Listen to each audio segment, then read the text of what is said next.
आज हम बात कर रहे हैं बेल के बारे में। बेल यानी कि जमानत। जमानत में भी कई टाइप की जमानत होती है, जिसमें से हम सबसे पहले एंटीसिपेटरी बेल के बारे में बात करेंगे। एंटीसिपेटरी बेल यानी कि अग्रिम जमानत। अग्रिम जमानत का मतलब ये हुआ, अगर किसी व्यक्ति को लगता है कि कोई उसे ऐसे अपराध में फंसाने जा रहा है जिसकी उसे बाद में जमानत नहीं मिलेगी, तो वो जज साहब के सामने पेश होके बोलेगा कि साहब मैं एक बहुत अच्छा नागरिक हूँ, मुझे लग रहा है कि मुझे कोई ऐसी षड्यंत्र में फंसा देगा जिसको गैर जमानती अपराध है और मुझे आप जमानत दे दीजिए। इसकी एवज में आप मेरे कुछ डॉक्यूमेंट रखिए, कुछ जमानती बॉन्ड रखिए, कुछ मुझ पे जुर्माना लगा लीजिए, या फिर आप जैसा कहें मैं वैसा करने को तैयार हूँ। तो जज साहब उसे एंटीसिपेटरी बेल दे देते हैं।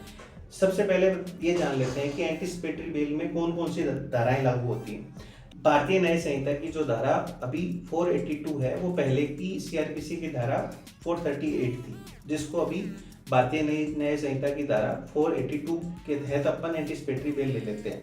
अब एंटीसिपेटरी बेल का टाइम भी डिसाइड होता होगा, कितने टाइम में एंटीसिपेटरी बेल मिल जाती है, कितने टाइम तक मिलती है। स्टार्टिंग में ये होता था कि 30 दिन के लिए आपको एंटीसिपेटरी बेल मिलती है, लेकिन अभी हाल फिलहाल सुप्रीम कोर्ट ने कई डिसीजन दिए।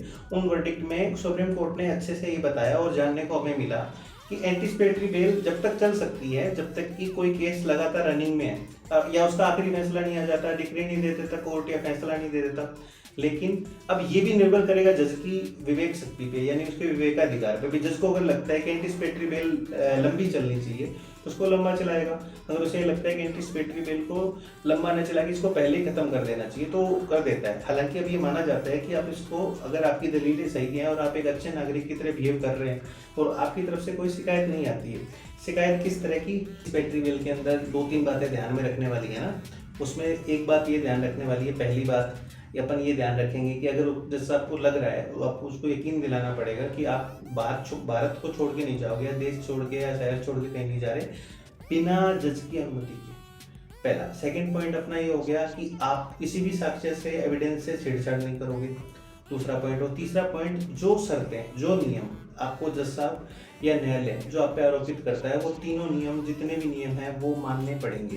अगर आप ऐसा करते हो तो आपको एंटीसिपेटरी बेल कंटिन्यू रहती है। और चौथी इसमें बात ये होती है कि अगर कोई पुलिस अधिकारी आपको इस दौरान जब केस का ट्रायल चल रहा हो, उसके अंदर बातें चल रही है और उसे किसी बात को पूछने की आवश्यकता है, उसने आपको बुलाया और आप तुरंत हाजिर हो गए, आप तुरंत पहुंच गए, तो आपकी एंटीसिपेटरी बेल रद्द होने के चांसेस बड़े कम हो जाते हैं। और इसके अंदर अपन ये देख लेते हैं कि एंटीसिपेटरी बेल की मैंने पूरी बातें आपको बताई। फर्स्ट ऑफ ऑल मैंने बताया कि बीएनएस की कौन सी धारा के अंतर्गत है, फिर मैंने ये बताया कि पुरानी कौन सी धारा थी, सेकंड। और तीसरे बाद मैंने बताया कि कितने टाइम के लिए एंटीसिपेटरी बेल मिल जाती है। चौथा मैंने ये बताया आपको कि एंटीसिपेटरी बेल के रूल्स और रेगुलेशंस क्या क्या होते हैं, कि कब तक अपने को मिलनी चाहिए। और सबसे इंपॉर्टेंट मैंने ये बताया कि पूरे सर्कल के अंदर इसमें एंटीसिपेटरी बेल है, यानी कि अग्रिम जमानत है, उसके रीजन क्या क्या रहे जाते हैं। तो ये एक एंटीसिपेटरी बेल अपन ने डिसाइड करी, बताया कि एंटीसिपेटरी बेल क्या होती है। उसके बाद अपन गैर जमानती अपराधों में कैसे जमानत लेते हैं और जमानती अपराधों में कैसे जमानत लेते हैं, इसके बारे में हम आपको बताते रहेंगे।